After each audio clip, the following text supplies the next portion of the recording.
네, 조기 대선 가능성이 커지면서 각 당에서는 후보를 정할 경선을 준비하고 있습니다. 민주당은 이미 선거인단을 모집하고 있고 다른 정당은 경선 규칙을 논의 중입니다. 핵심은 국민 참여 경선, 즉 오픈 프라이머리입니다. 그런데 국민의 한 사람인 공무원이 이런 경선에 참여할 수가 있을까요?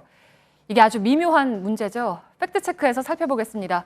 오대영 기자, 네. 공무원도 참정권이 보장이 돼 있잖아요. 그렇습니다. 그런데요, 대통령 선거와 네. 그 전에 치르는 각 정당의 경선을 구분해서 봐야 됩니다. 네.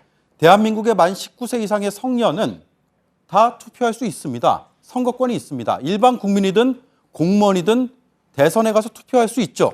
문제는 대선이 아니라 특정 정당의 경선입니다. 네. 특정 정당이라는 점에서 공무원은 제한이 있습니다. 네. 그런데 오픈 프라이머리는 완전 국민 경선이잖아요. 그러니까 넓게 보면 공무원이기 전에 국민의 한 사람으로서 좀 참여할 수가 있는 거 아닙니까? 그런데 법을 잘 봐야 되는 게 이렇게 네. 되어 있습니다. 당원이 될 수 없는 자는 당내 경선의 선거인이 될 수 없다. 네. 그러니까 경선 참여의 전제는 뭐냐면요. 당원이 될 수 있는 자인지 여부입니다. 일반 국민의 경우에는 누구나 그 자격이 있습니다. 당원이든 아니든 경선 참여가 가능합니다. 그런데 공무원은 당원이 될 수가 없습니다. 네. 그러니까 당원이 될 수가 없으면 당내 경선에도 참여할 수가 없다는 거군요. 그렇습니다. 정당법에 구체적인 요건이 나와 있는데요. 네. 첫째, 공무원은 금지된다. 둘째, 대한민국 국민이 아닌 자도 금지된다.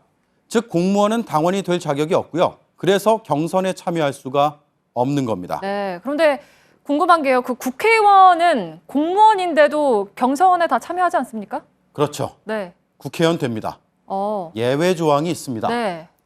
이런 직책이 있으면 됩니다. 대통령, 국무총리, 국무위원, 국회의원, 지방의원, 지자체장 등등 또 대학 총장, 지방의원, 학장, 교수까지도 마찬가지인데 이런 직책은 공무원임에도 경선 참여가 가능합니다. 네. 그럼 예를 들면 대학 교수는 경선에 참여할 수가 있는데 중학교 교사는 참여할 수가 없다 뭐 이런 겁니까? 그렇습니다. 그리고요, 국무위원도 있잖아요. 네. 예를 들어서 법무부 장관이 나 경선에 참여하겠다라고 하면 할 수 있습니다. 네. 그런데 법무부 장관 밑에서 일하는 법무부의 검사는 안 됩니다.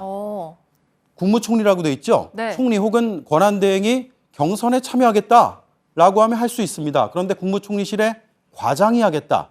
이거 안 되는 거죠. 네. 그러니까 같은 공무원이라도 어떤 직책은 되고 또 어떤 직책은 안 된다는 건데 이런 차등이 왜 있는 겁니까? 일단 교사가 왜 안 되느냐? 네. 교수는 되고 교사는 왜 안 되느냐? 헌법재판소가 이렇게 판단한 적이 있습니다.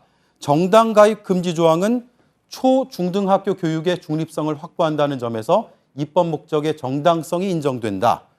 또 선출직, 임명직 아닌 그러니까 직업 공무원의 경우에는 정권 교체와 무관하게 계속 공무원이지 않습니까? 네. 국민 전체를 위해서 정년까지 일해야 되는 특성 때문에 그렇다는 분석입니다.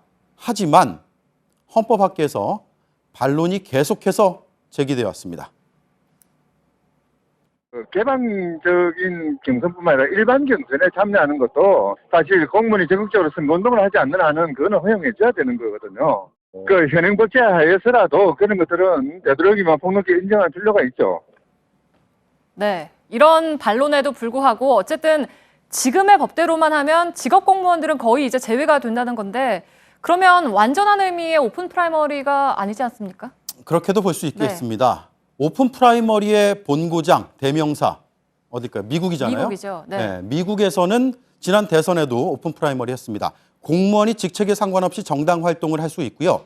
심지어 선거를 관리하는 선거관리위원회 직원이 정당에 가입을 하기도 합니다. 네. 뭐 우리와 법과 정치 문화 다르죠. 그래서 동일선상에서 비교할 수는 없습니다. 다만 이번 사태를 계기로 국민의 손으로 후보를 선출하자는 요구가 더욱 커졌습니다.